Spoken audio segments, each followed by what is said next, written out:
Hello and welcome to the Armenian News Network Groong. I'm Asbed Bedrossian and I'm here with Hovik Manucharyan. We are recording this episode on October 11, 2023. In this Conversations on Groong episode, we'll be talking about the aftermath of Azerbaijan's September 19 attack on Artsakh and the forced depopulation of its Armenian people when over 100,000 refugees flooded into Armenia in what could be only called a genocide or ethnic cleansing. We'll examine the legal options and consequences of the situation that exists. To talk about this, we are joined by Aram Orbelyan, who is an international law specialist. He's an attorney and managing partner at Concerned Dialogue law firm and PhD in public international law. Dr. Orbelyan lectures at the Academy of Advocates of the Republic of Armenia and lectured public international law at French University of Armenia. Dr. Orbelyan was Deputy Minister of Justice of Armenia between 2011 and 2014.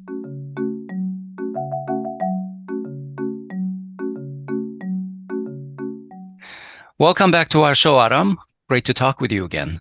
Thank you for inviting again. Hello, Aram. Hi, Hovik. Well, by all accounts, what transpired in Artsakh at the end of September 2023 is a genocide. And in fact, we Armenians would put this in the context of over 130 years of massacres and genocides and dispossessions of our people from our lands. The founding and lead ICC prosecutor, Luis Moreno Ocampo, spoke on this issue. Genocide Watch spoke on it. And the Lemkin Institute flat out blamed the U.S. of both sadism and hypocrisy in not preventing the genocide in Artsakh. Aram, what can be the legal consequences of these internationally important assertions?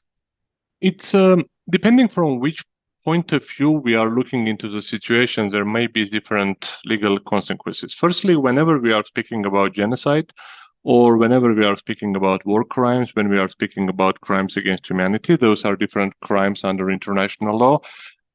All of them entail individual criminal responsibility, individual criminal liability of perpetrators. But in addition to that, depending of overall political point of view of all the processes which happened in the last 30 years, it may have also implication on the status of Artsakh or statehood of Artsakh and related. Let me elaborate a little bit more. So, firstly, about the crime. Okay, genocide is a crime under international law. Genocide is recognized crime under the Genocide Convention. Genocide is considered to be crime under ICC statute. Genocide was one of the crimes, let's call it that way, starting from Nuremberg trials, and it was a crime under Rwanda tribunal. So technically, genocide is a crime under international law. Which does it mean? What does it mean? It means that anyone who is anyhow engaged in a process of genocide is not only performing some actions of killing, and the genocide is not only the killing. I will come back to the definition of the genocide in a moment. Would be considered a criminal under international law.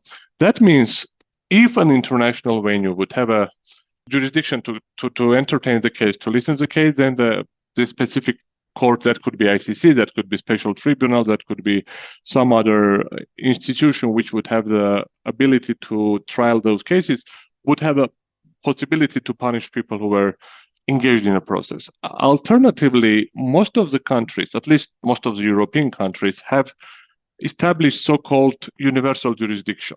Let me explain what is universal jurisdiction. So when there is a crime, let's say ordinary crime, someone steals something, for a state to trial that case, to come there, to investigate the case, to catch the criminal, to have a court case, they need to have some kind of nexus to the state. So it could be against citizens, it could be their citizens who are committing the crime, it could be crime on their territory. So I will bring examples on me, it doesn't mean I have committed those. So if I steal something in Bangladesh, most likely Irish government won't be dealing with that crime because there is no nexus. However, whenever we go to international crimes, whenever we go to, as I said, genocide, war crime, crimes against humanity, war of aggression, for all those crimes, most of the countries, or practically all so-called developed countries or democracies, and not only democracies, have established the jurisdiction stating that even if this has nothing to do with them, it has their citizens are not there, it's not on their territory, it's not their citizens or nationals who are committing it, they still would have a right to entertain the case. Mm-hmm. So by the fact that this is a genocide, it means that quite a lot of countries would have an ability and also responsibility and obligation to investigate and to punish the criminals. So what does it mean, though? But can Armenia sue Azerbaijan, Turkey, the US, Russia, or the EU for reparations on this current disaster in Artsakh? That would come, we will come to that, to the second point. As I said, there is a political part and the genocide criminal part. Let me firstly give, for the people who are listening to us, what is genocide? Because this is also something which is, we are mixing, because some people may say, okay, what happened in 1915 was a genocide. We had 1.5 million Armenians killed. And what happened in 2023 maybe is not a genocide, but it's something short of genocide because there were not this mass scale killing. So under the Genocide Convention, and most of the legislation in the countries, most of other documents are, I wouldn't say copy paste, but almost copy pasting this wording, because the Genocide Convention is one of the first, if not the first, international human rights treaty after Second World War. So and that's Article 2 of the convention, which says, in the present convention, genocide means any of the following acts committed with the intent to destroy in a whole or in a part a national, ethnical, racial, or religious group as such. So it's very important it don't have to be in a whole, because some people may say, oh, Armenians are in Armenia, it's not a genocide, it was just a ethnic cleansing or whatever they would be calling in Artsakh. So even if it's a part, even if we don't consider Artsakh a state, even if we consider Artsakh part of Azerbaijan, not we, I mean people who may be claiming, if that case, any action, and I will tell the what are the actions, committed with the aim of destroying in a part or in a whole a national, ethnic, racial, religious group. In that case, Armenians would be ethnic group, it could be a racial group, it could be national group, so depending of which terminology we go, but clearly it's falling under the definition. So, and those actions are killing members of the group, causing serious bodily or mental harm to members of the group, deliberately inflicting on a group conditions of life calculated to bring about its physical destruction in a whole or in a part, imposing measures intended to prevent births within the group, forcibly transferring children of a group to another group. And in general, the crimes would be not only genocide, but conspiracy to commit genocide, direct or public incitement to commit genocide, attempt to commit genocide, complicity in genocide.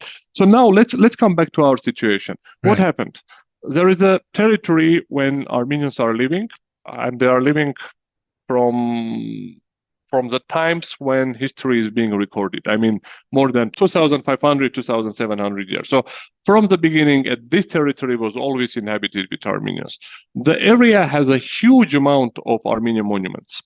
It's and by telling monuments, I don't mean something which was built only like last 10 years. It's starting from as 16, 1700 years ago. Yeah, so 4th, 5th, 6th centuries after Christ. Yeah. In all these territories, including the historical areas, the territory was more or less independent. Of course, by telling independent, we should not be looking from this point of view. And it was more or less consistently Armenian. So if we take out Shushi for some time after the massacres of 1920s, we can say, okay, Muslim population became more than Armenian population. But if you take all Artsakh, the Armenian population was a majority. And going back to end of the Soviet Union. So firstly, there was this so-called Operation Ring, or so-called Operation Kaltso. Yeah. So it's a process when they tried to have Armenians leave the bordering territory. So it was a massacre in Maraka. There was another processes. So that's where all the Karabakh movement also continued, because we had the process in Baku, we had the process in Ganja, we had the process in Sumgait in different years. And a huge number of Armenians were killed, or those who were not killed were expelled from the territory of modern Azerbaijan. So the Karabakh was the one which is remaining. So they tried to do it in the early 20th century, or let's say late 20th century, 1990, 1991, 1989, 90. So all this period. And then we had the war, when we had kind of Armenian population stood. So Armenian statehood was kind of created. Artsakh was created. So what happened last 1 year?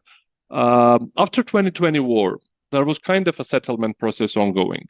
And at one stage, for whatever reason, is it the territory of Azerbaijan, is it an independent state, whatever we call it, doesn't matter, there was a blockade.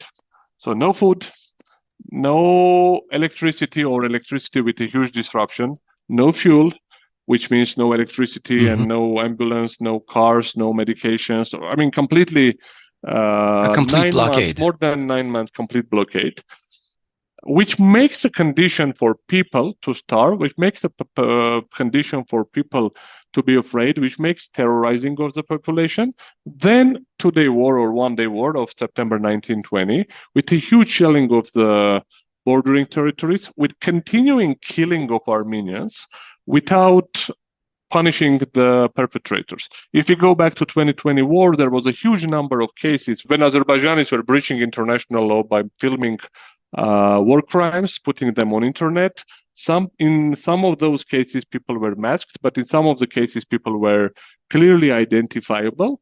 And then you see those people becoming heroes, those people becoming praised, and then promoted. And then if you took the Azerbaijani propaganda, if you look at Azerbaijani books, you see that it's clearly intended to kill our Armenians. Then in addition to that, you have so-called cultural genocide. It's not only killing the people, but also making sure that the historical conditions, cultural heritage is not there. So if you take the Ghazan Chetsot church, you will see that it's becoming kind of something else.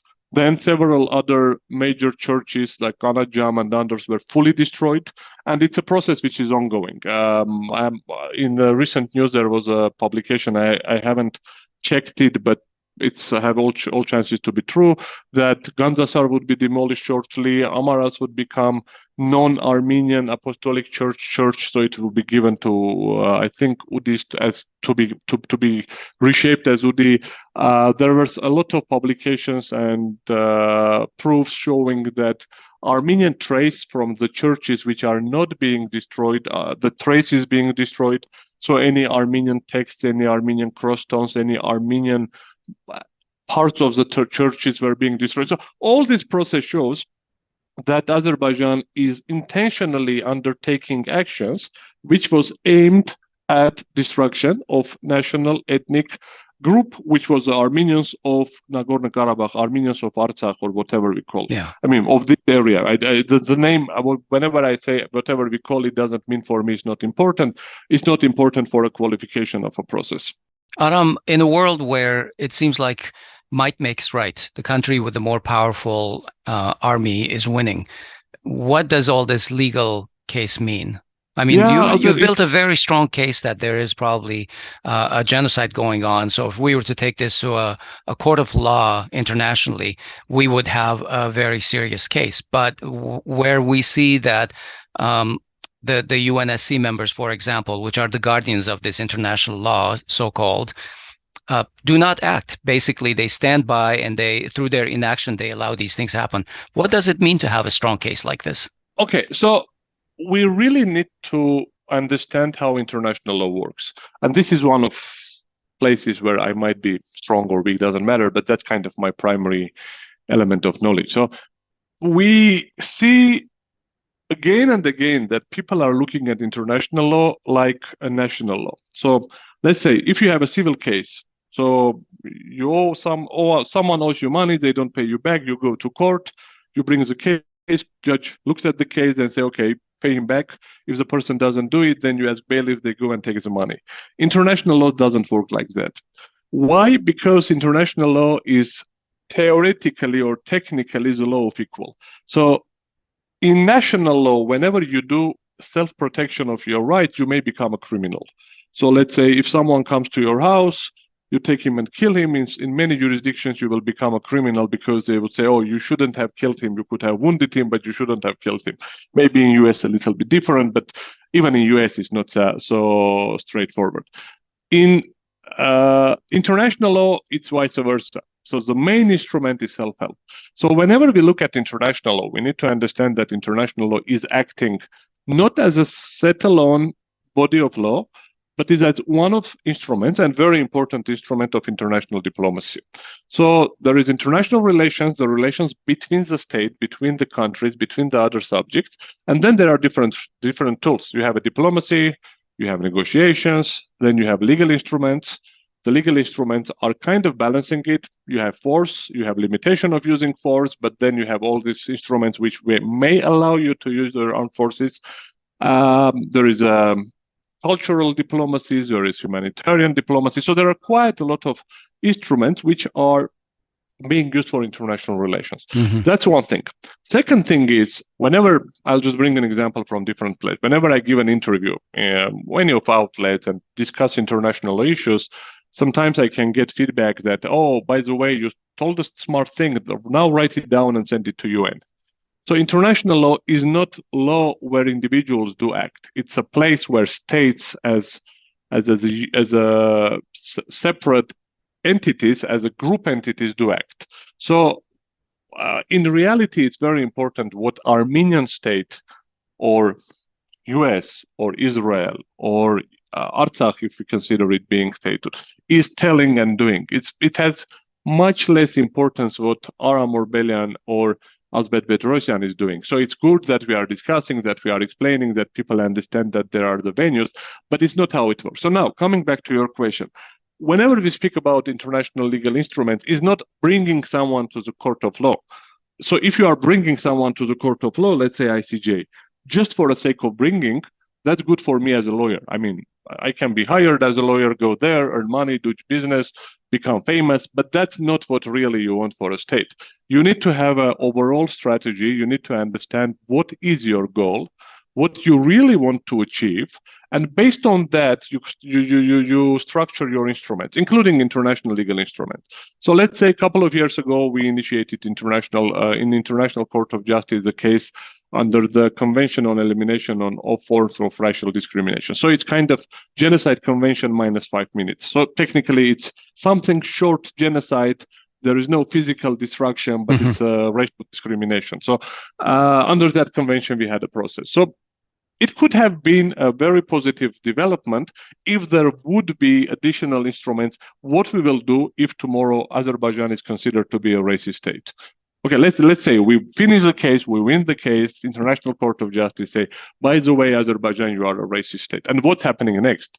And that's what the problem is, because if you don't know what the next, then you are having an issue, because it's not that, okay, Azerbaijan is a racist state, then Karabakh is independent state. So from that perspective, coming back, Armenia could have done several issues. Firstly, Armenia should, in diplomatic whenever we have relations with European Union or different states of European Union, we have relationship with Russia, we have with US, with Iran, with countries from the Gulf. So we need to really be clear what we are doing, because if we are telling Azerbaijan is committing genocide, but then next day sitting together and discussing with Aliyev whatever we are discussing, it's not serious. I mean, let's say.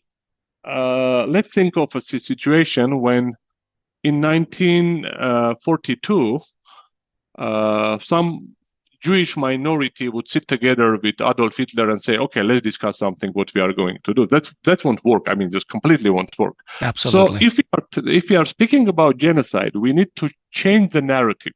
We should not be afraid of any new war. Okay, if war will be, then it will be. I mean, you are never making war less possible when you are afraid and just giving everything up. I'm claiming it's vice versa. If you are giving everything up, the war is becoming more possible. So let's say I just bring one simple example. In Grenada, Prime Minister went to Grenada. They discussed topics. I don't know why, when Azerbaijan is not there, they started to discuss territorial issues.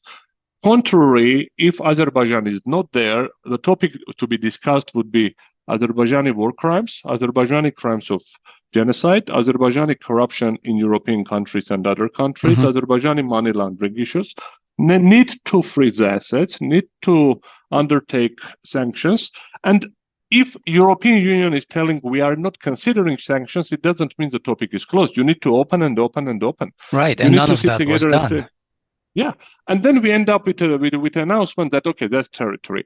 Then you have hostage taking, you have illegal arrests, you have illegal. We will discuss all of those topics. So what can do Armenia? Armenia should firstly have a specific, clear understanding what we want. By telling what we want, I mean from legal perspective, what actions we are going to undertake, what is our goal. So now the last point, because in the beginning we were speaking about genocide and what Armenia can do. The Republic of Artsakh was a fact before being completely destroyed, or I would say expelled, because this is a very strange situation. There are many cases when you have government in exile, but I haven't met a case when you have a state in exile. So you have all the population and the government all together exiled from the country. This is kind of a strange situation.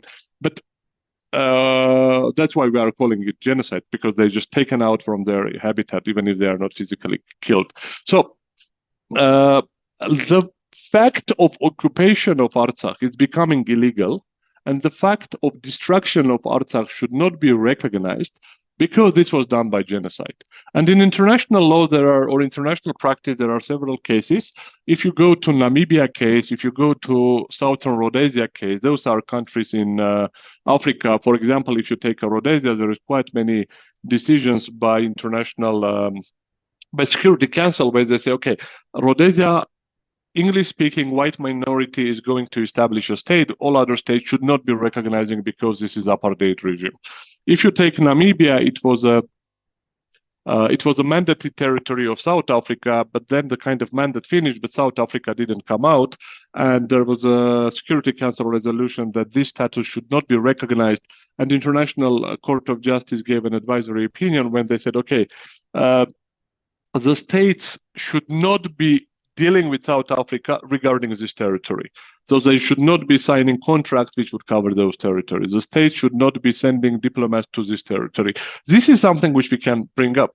We can say, okay, guys, you should not be dealing with Azerbaijan on this specific topic. Will we win or not? It's another issue.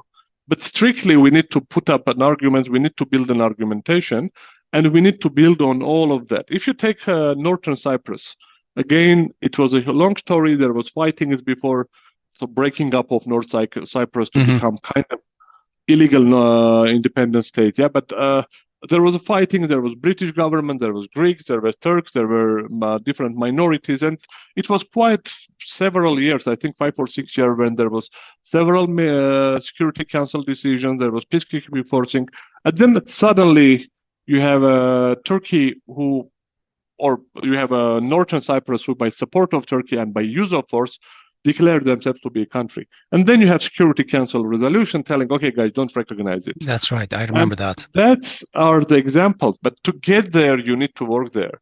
To get there, you need to work with other countries. Aram, so I wanted actually to go to the topic of former presidents of Artsakh and all the political military leadership currently in Baku prisons. In fact, Armenia has tens or hundreds of POWs, depending on which reports one considers, or whether you consider just sort of the individuals who have been admitted by Azerbaijan to be in their custody versus those that have been proven to be in their custody but not admitted by Azerbaijan. But some of the most recent POWs are former Artsakh leaders, and Azerbaijan has domestic charges against them, such as, I think, terrorism, crossing state borders, etc. There are reports that all former presidents of Artsakh, in fact, were together when they were arrested by Azerbaijan, and they were done. And this was done basically at the last minute when everyone else has vacated Artsakh. So I wanted to ask, what international legal basis does Azerbaijan have for these domestic charges against leaders of a state, even if it's an unrecognized state, when this state was never de jure part of Azerbaijan? What legal instruments are there? Maybe are they the same as we would exercise against the POWs, or is there more leverage for us to argue for the heads of state specifically? And there are some there are some that say that we should not negotiate with Azerbaijan at all until the heads of state are returned, basically putting a red line there. What are your thoughts about that? I am one of those who says we should not be negotiating anything before our people are returned, but there is small nuance there. I will come back. So from international law perspective, I will come specifically the way you shape the question and then make a clarification. You said, what are the international legal bases for Azerbaijan to arrest them for whatever? So international law is based on a structure. If something is not prohibited, then it's allowed. So it's not vice versa. In national law, if something is not explicitly entitled to the state, I mean, state is not entitled to do something, then it's forbidden. But for international law, it's vice versa. In international law, the state is like a person. If it's not forbidden, then it's allowed. So this principle was established way back in early 20th century, a so-called Lotus case.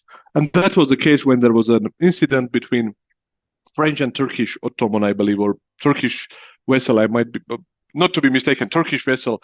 And then some Turkish nationals were injured or died, and then Turkey tried to try the French captain of the ship, and then there was a case if Turkey is allowed, because if there is an international law argument, and then the international court at that stage, PSIG, said, okay, if it's not forbidden, it's allowed. So theoretically, if it's not forbidden under international law, then Turkey can try them. So that's kind of a starting point. Now, what we have to look is it forbidden or not?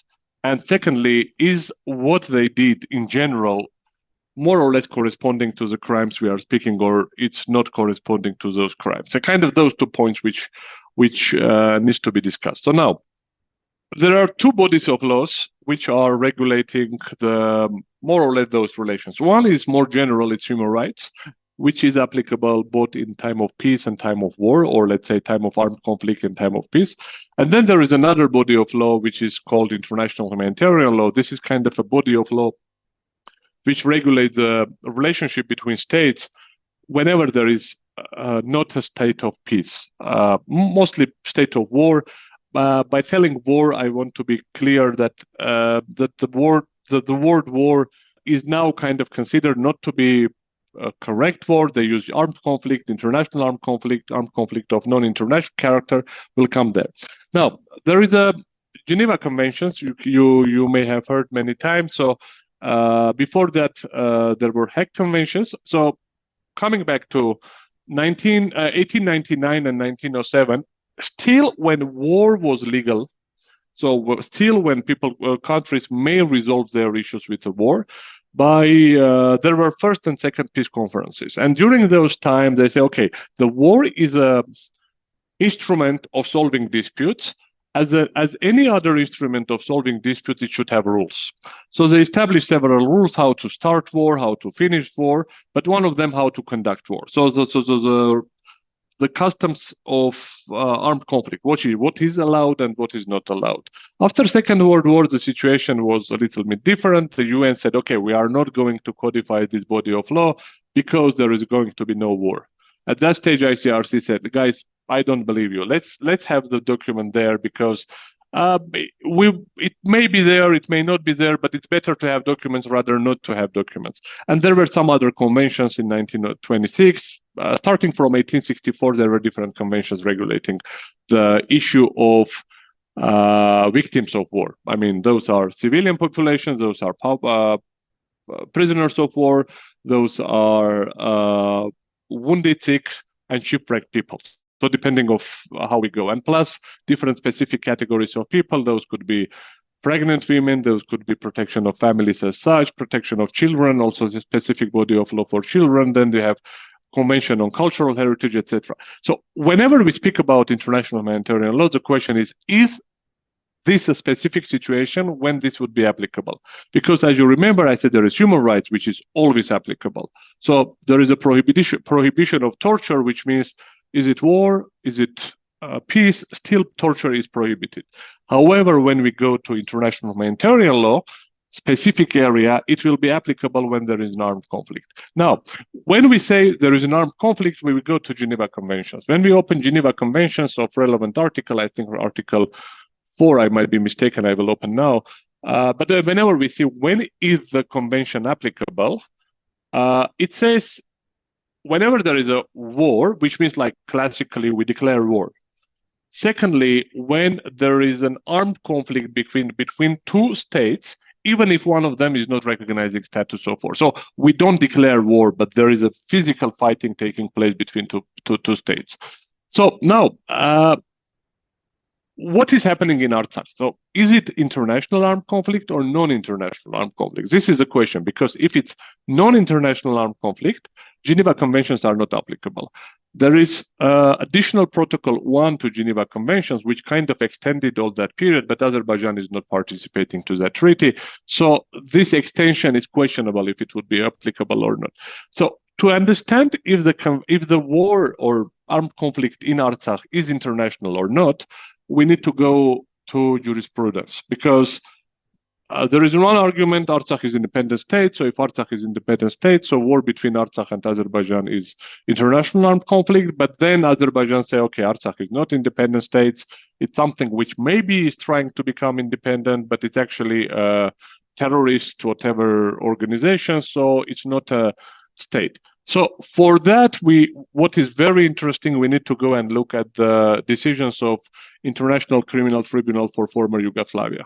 Because in Yugoslavia or former Yugoslavia, what happened, there were different wars, different armed conflicts between different parts of Yugoslavia. So there were armed conflicts between two entities which came up, but then there were Srpska Krajina issues. There were different issues when Serbia was interfering, not directly, but through Serbian minority of those countries, like in Croatia, in Bosnia and Herzegovina.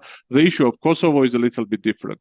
And in one of the cases, the Tadic case, the court of the Chamber of Appeal, or the appeal stage of the tribunal, came to the definition and said, whenever there is a war, even within one state, but one of the participants is controlled by another state, but not effective control like you would have in different international instruments, whenever the country say, okay, do this operation, fight here, go there, but just overall control. And for overall control is enough when you are financing, when you are supporting, when you are in general assisting.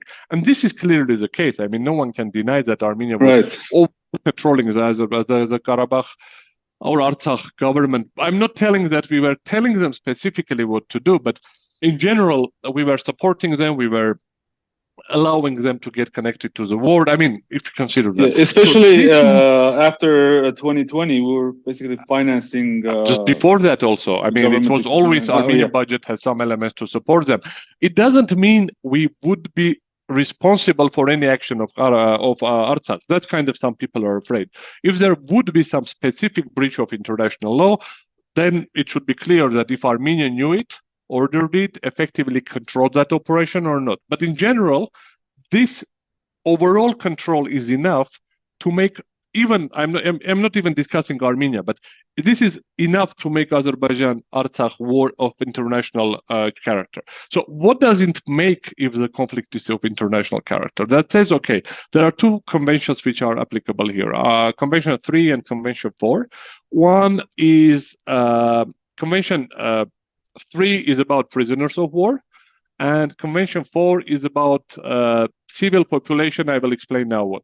So what is prisoner of war? Prisoner of war. According to international humanitarian law, killing people on a battlefield is not a crime.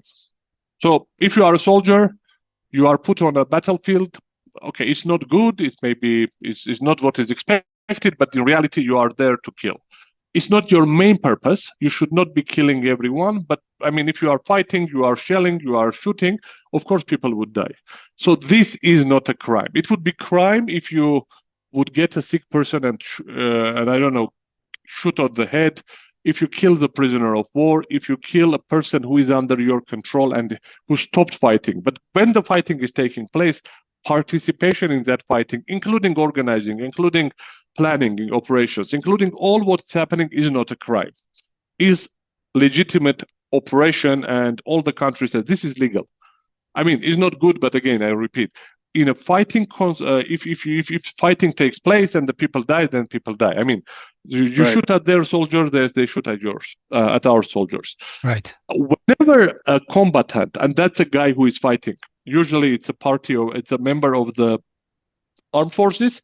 In some cases, it may be also not a member of armed forces, but a group of people who has who have command chain, who are obeying by international humanitarian law, and who has distinctive signs, because sometimes It don't have to be formally part of the armed forces. And in some cases, it could be also civilians who... Like peacekeepers, you mean? No. I mean, civilian people, whenever they took arms, when the enemy approaches to the village or city. So you are sitting in your village, you see enemy comes in, you do it over, you don't do it covertly, you don't allow them to come in and then start to stabbing, you just organize defense of the place. You do not have enough time to organize, let's say, armed forces. All those people are considered to be combatant. Those are people who are able and who are allowed to participate in armed conflict, and by participation they don't breach anything. Whenever they fall under control of an enemy, they become prisoner of war. What does it mean? If someone is a prisoner of war, the person should be treated. Let me bring in a simple example. The person should not be put to the jail, but should be put in a barrack. So the prisoners of war should be kept in the same position, in the same conditions as the armed forces of the party under whose control the prisoners of war are falling. Right. And there are quite big number of articles regulating about their health, about their rights to exercise their religion, about their rights to contact to their families, etc. But they should not be participated. So they should not be tortured. They should not be put in the custody. And there are quite many regulations which speak about how to deal with the situation if a prisoner of war is suspected in committing another crime. Let's say there is a prisoner of war and we believe he has committed a war crime. What should we do?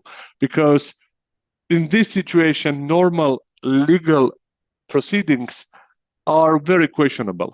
The fair trial would be under question. So there are specific regulations there as well. So this is the first part. And second part, when a civilian population is falling under the control of enemy, they should not be limited of their rights as well as a general principle. However, sometimes you also may limit their possibility to move. It's not an arrest. It's not a detention. It's called internment.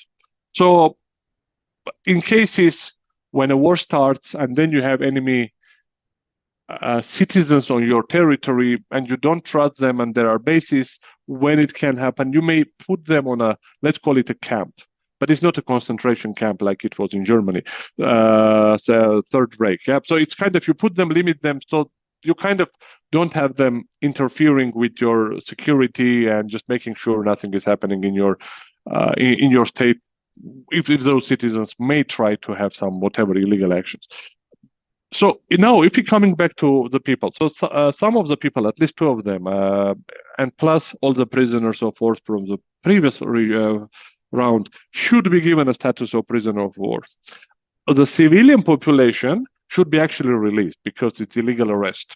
It's not even an issue. Just for clarification, we have two generals in custody, Levon Mnatsakhanyan and Hovik Manucharyan, and the rest are basically part of the political leadership of Artsakh.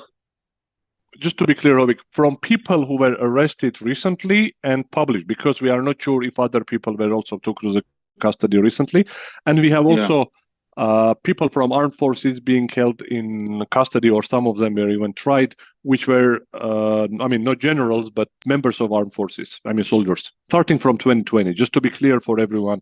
Yeah.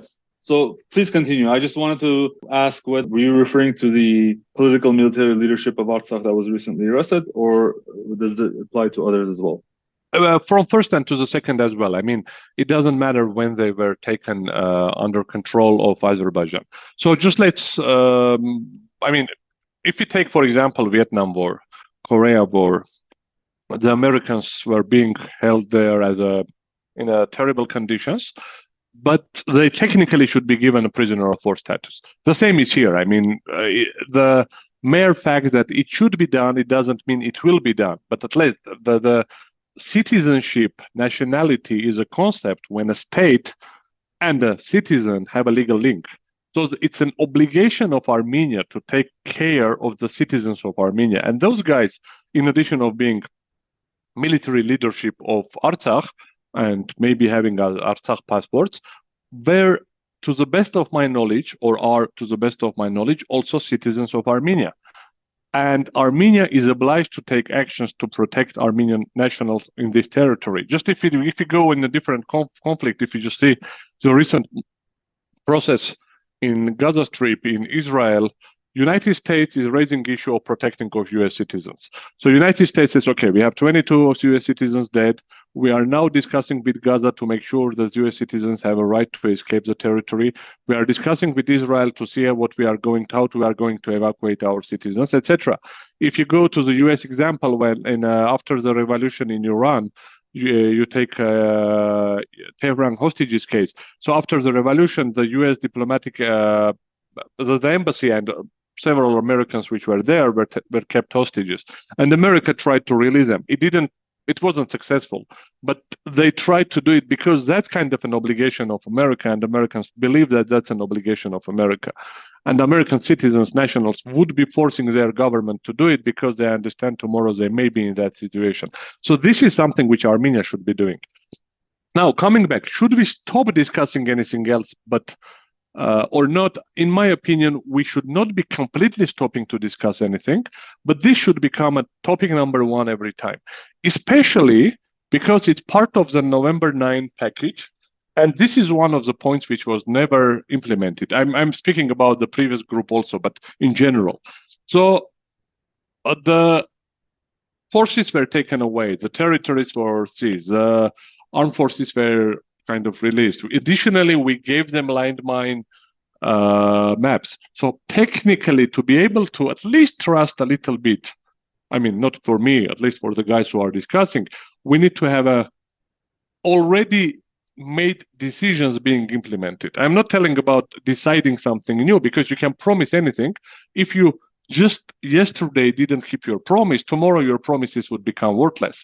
So Armenia should be pushing on that part very heavily and should be insisting internationally and explaining to the partner that it's not an issue of releasing them as part of the amnesty, because the guy didn't commit any crime. Unless, and that should be second element, Azerbaijan would claim that they have committed war crimes or they have committed international crimes. And for that part, again, they cannot be tried in Azerbaijan for a very simple reason.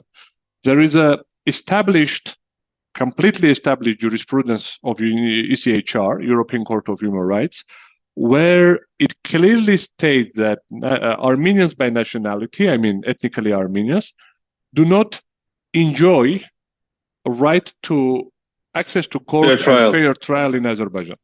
How is it done? Whenever there is a case against Azerbaijan, let's say we had several cases, couple of cases were published recently, the decisions, and I deal with about more than 10 cases from 2020 war. Whenever there is a case where Azerbaijan has breached any rights of Armenian national, could be right to life, right not to be tortured, or property rights, the Armenian party writing directly to ECHR claimed that, okay, we have a breach, please consider this case. For ECHR to register a case, there is a specific criteria they are checking. What is a breach? Is it correct? Is it signed? Is it complete? Do you have all the papers? And there is one element where they check, did you pass the national remedy? So you have to go to national court, court of appeal, court of cassation, finish all the remedies, only then go to ECHR. Whenever there is a case against Azerbaijan, you just skip all of that. You say, there is no possibility. It's not just you say, because there is a publication, there is reports. Recently, Tatoyan Foundation made a couple of reports. Before that, their ombudsman office was doing. Before that, several international organizations were doing. The Justice and Truth, the Center for Truth and Justice is doing quite a lot of work. And many others. I just want to, maybe I will miss some, but there are quite many publications showing that it's not even an issue of fair trial. Physically, you may just not reach the courthouse physically. So that means that in Azerbaijan, there is no need to try to make it look like as a fair trial, as a court access. So from today's point of view, the people are being detained by court order for 4 months. Usually, as you will do for your national criminals, where you bring to the court, your court would decide the pre-trial detention.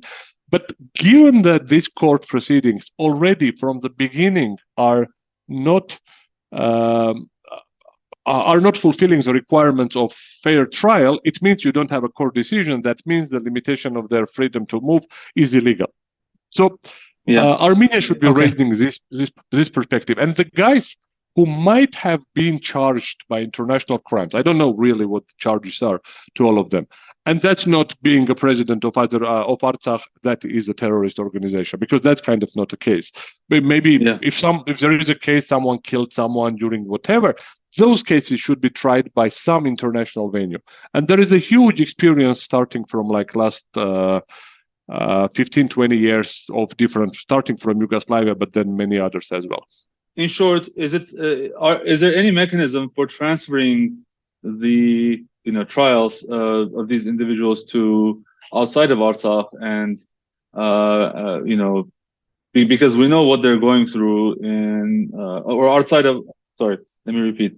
Is there any mechanism in order to compel Azerbaijan to move these people outside of Azerbaijan, outside of Baku, because we know what these people are probably going through, and not only can they get fair trial, but most likely they're also being tortured and subjected to other injustices. So the answer is not straightforward, because, as I said, the international law itself should not be considered as a separate instrument. So there should be a political will, there should be a very clear political position, there should be legal instruments, there should be work with legal institutions and legal political institutions like parliamentary bodies. There should be clear work with international partners that they should put pressure on Azerbaijan to make sure that the people are transferred to either to Armenia or completely released, or if there are people who are charged by international crimes to be brought to international venue. There are some possibilities for Armenia to push through whatever international bodies to, let's say, specific, let's call it Artsakh court to be established, or Artsakh claims tribunal to be established to trial all those cases of Azerbaijani or of Armenians, because then there are quite many cases of where Azerbaijani should be also charged for international crimes. But this court should be dealing with international crime, not for being a president of president of Artsakh. That's not a crime under neither of the countries. And the international partners should be pushing on Azerbaijan, and that may happen only if Armenia would have a very clear position on that and would be pushing on that issue on agenda. Just a small example was deputy minister from 2011-2014 and participated in numerous international conferences. In any and each conference, Azerbaijani representative, doesn't matter what the topic was speaking about Armenians occupying 20% of their territory. If we are speaking, let's say, juvenile justice, they will come and say, oh, juvenile justice is an important issue. But because Armenia has occupied 20% of our territory, the people are, the children are left without possibility to go their home. And that's why we have a problem with juvenile justice. So this sometimes doesn't maybe too much. And Azerbaijan was putting it a little bit too much. And people were kind of telling, okay, you are kind of not going to the point. But this is how it works. Armenia should be putting there, rather than telling, oh, everything is great, we don't have any issues, so it's good we don't have Artsakh. Okay, let's give them enclaves, let's give them those territories, and then let's give them whatever they want so we don't have war. But this is not how it's working. Okay. Let's switch the topic a little bit. So on September 28th, the president of Artsakh, Samvel Shahramanyan, signed a letter of dissolution of the state and defense forces of the Republic of Artsakh. Very simply, was Shahramanyan's letter legal? Can a president or elected official even do this? Specifically, I think, given that the constitution of Artsakh says that, for instance, for the National Assembly, only the National Assembly can dissolve itself. The president cannot dissolve it. What are your thoughts on the legality of the letter? Just small clarification. No country, no constitution has an article which would state who is allowed to dissolve, because the constitution doesn't regulate how it's going to make a suicide. So there is no constitution we would say, oh, by the way, if you tomorrow don't want to be, just sign the document. So it's not how it works. But now come back to the topic. Firstly, I tried to find the text of this decision. I didn't find it. I have found a couple of paragraphs being published by newsletters and outlets, but I never found the decision itself or the presidential decree itself. So, and it's not even published, I believe, on the official website. Yeah, I mean, so it's not published at all. So this, from national point of view, constitutional point of view, the document has zero value because, I mean, from legal point of view, because then I will go to political and factual point of view. So from legal point of view, this has no value. I mean, president doesn't have such a power. President's power are regulated by constitution, and having such a document signed doesn't make anything, especially telling, oh, that, by the way, we will dissolve on the 1st of January, not earlier. Secondly, and it's not an LLC for someone to come and say, oh, by the way, we want to dissolve the company or resolve the company. Secondly, from international point of view, it's not legal because it's signed under, let's say, when genocide was happening, plus under the threat of use of force and use of force. Plus, I would go further, there is also duress, because I believe his life and life of others was threatened. So I don't know how, I haven't yet met him and spoke to him, but I believe for whatever reason he was released, but others were not released. I believe that was kind of part of the deal that everyone should come out. But anyway, that's we have what we have. We will know maybe at a later stage what was discussed. That's second issue. But from factual point of view, what is important is like they are registering a fact. The state is dead. By telling the state is dead, it doesn't mean it's dead legally. It doesn't mean it cannot become live again. But whenever we speak about state, is a territory, people, and government, and ability to participate in international relations, if we are speaking about international point of view. So the territory is not, I mean, and those three elements should be in the same place. And they should meet. So if you have population somewhere else, territory somewhere else, the powers are somewhere else, it's not a state. So you have to bring all them together. So at we can consider this being a fact. But from that perspective, which is strange, it's put there 1st of January. So it could say, okay, by the way, guys, I'm telling you the Artsakh is dead today. It was dead yesterday, but not from 1st of January. So from legal perspective, it has zero value. But what is very interesting at this moment, already many states officially have made some reference to this document, maybe not directly stating it, but some reference to this document, which means those states have recognized Artsakh and recognized illegal destruction of Artsakh, which means that destruction should be considered illegal and Artsakh will be restored, should be restored. So for that, again, we need to have a clear political position. For that, we need to have we need not to be afraid to have a war, because Azerbaijan clearly asking more and more and more and more, and they will not stop. And if we are giving up one after one, just being afraid, oh, by the way, let's give them this because there will be war. Oh, okay, by the way, let's give them another one.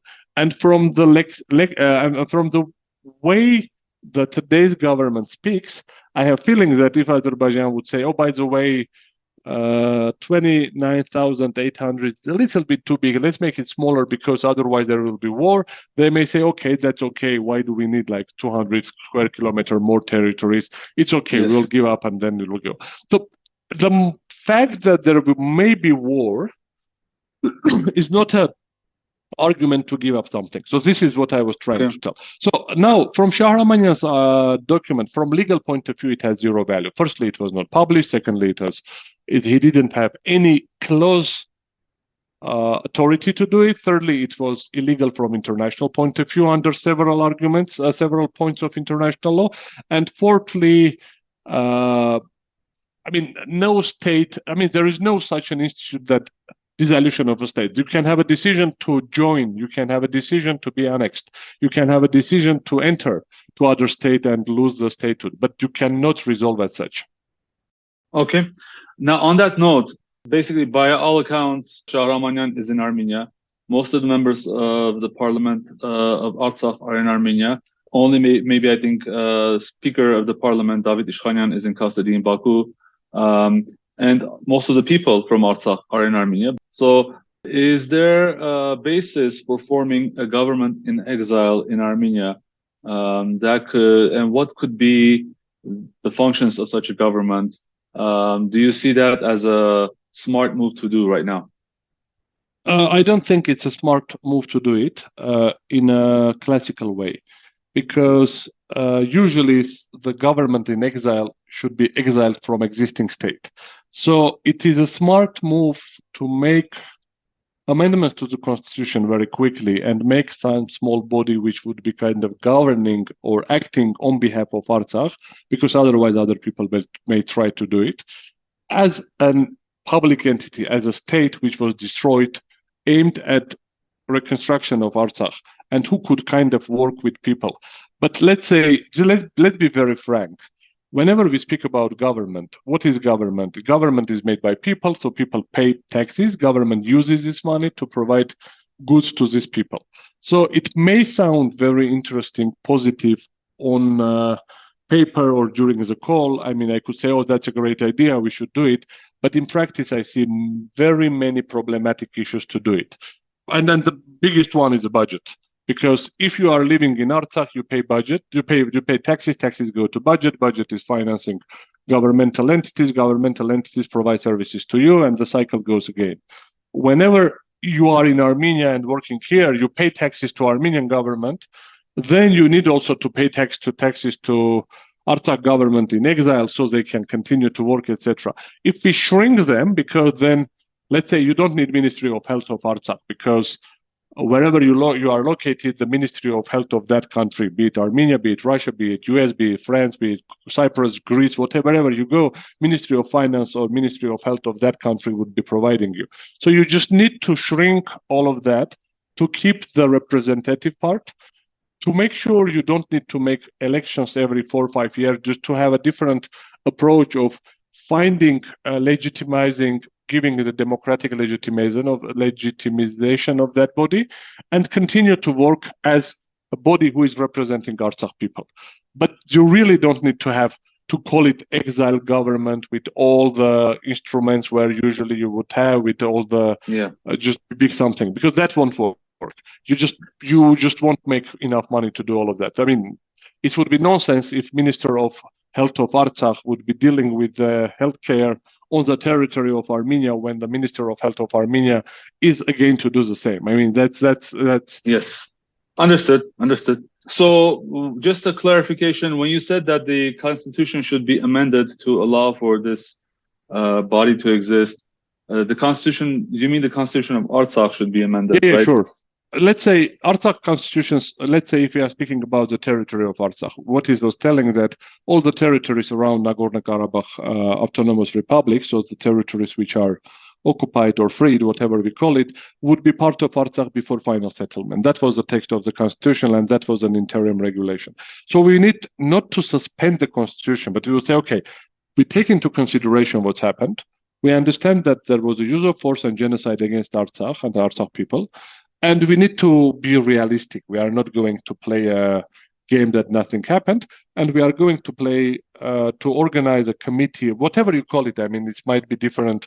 You can even call it government in exile. But you need to put a kind of a small regulation how everything of this is going to work, plus some elements of legitimizing, because still you need to have a contact with people. You cannot make something which will work for 150 years and then the people are somewhere else, there are results. Something similar, but then it's again different. They have everything, but they don't have statehood. It was Palestinian autonomy kind of working. But this, again, they had a territory somewhere and they didn't consider themselves being state for different reasons, because of the relationship with Israel and the territorial dispute and what should be the territory of the Palestine. But otherwise, they were there kind of short of state playing. So something similar could be established. Again, it's not completely the same, but it shouldn't be also an NGO or a foundation. And then we need to find a way how to fund them constantly, because you don't need to have a huge funding there. You need to have some people who are doing day-to-day work, embassies and etc. Thank you. All right. Thank you for all that. That's great insight. We're going to leave it there for today, Aram. Thank you so much for joining us. I think we also discussed offline that you should join us to talk about the Alma Ata Declaration. So I wanted to let our listeners know that to expect you back I will be happy to join and discuss the whole process of becoming independent, falling apart of Soviet Union, Alma-Ata Declaration, Declaration of Independence, and all what happened during this independent period, let's say, and all the procedures and processes and their legal implications. Wonderful. Stay tuned, everyone. Thank you. Bye-bye. Thank you. Bye-bye.